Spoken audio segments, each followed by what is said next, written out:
On the issue of MPs and second jobs and all that, I just want to say the most important thing is those who break the rules must be investigated and should be punished. And on second jobs, I would say that for hundreds of years, MPs have gone to Parliament and also done work as doctors or lawyers or soldiers or firefighters or writers or all sorts of other trades and callings. And on the whole, the world of the UK population has understood that that has actually strengthened our democracy, because people basically feel that parliamentarians do need to have some experience of the world.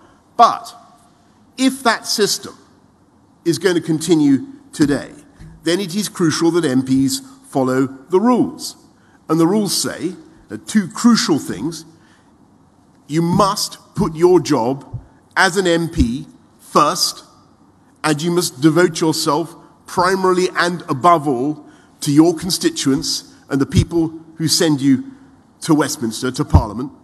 And they also say that you should not use your position as an MP to lobby or otherwise intervene on behalf of any outside commercial interests. So it's not just that you have to register those interests, you can't lobby or make representations while an MP on behalf of those interests. And those are the rules, and they must be enforced, and those who don't obey them should, of course, face sanctions. There are a couple of things I would say. That the first is that anybody, as I said actually in that debate last week, anybody who breaks the rules, who engages in, the first thing I said, anybody who engages in paid advocacy in the House of Commons should be punished and should face the appropriate sanction.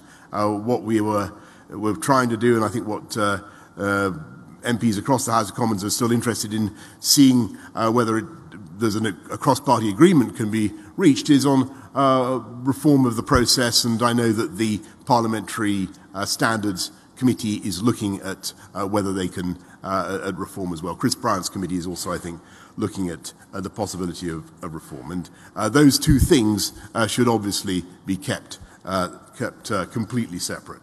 The question about particular members of Parliament, I just want to say I don't want to comment on individual cases. It wouldn't be right for me to do that, wouldn't be appropriate. But I want to repeat how strongly I feel that those who do break the rules, those who are not putting the interests of their constituents first, which is all of our duty as MPs, they should face appropriate sanctions and punishment.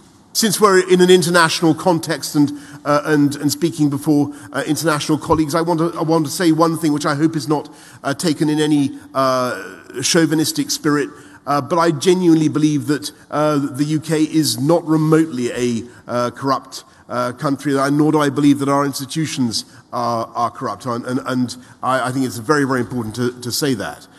We have a very, very tough system of parliamentary democracy and scrutiny, and not least by the media, and I think everybody can see that.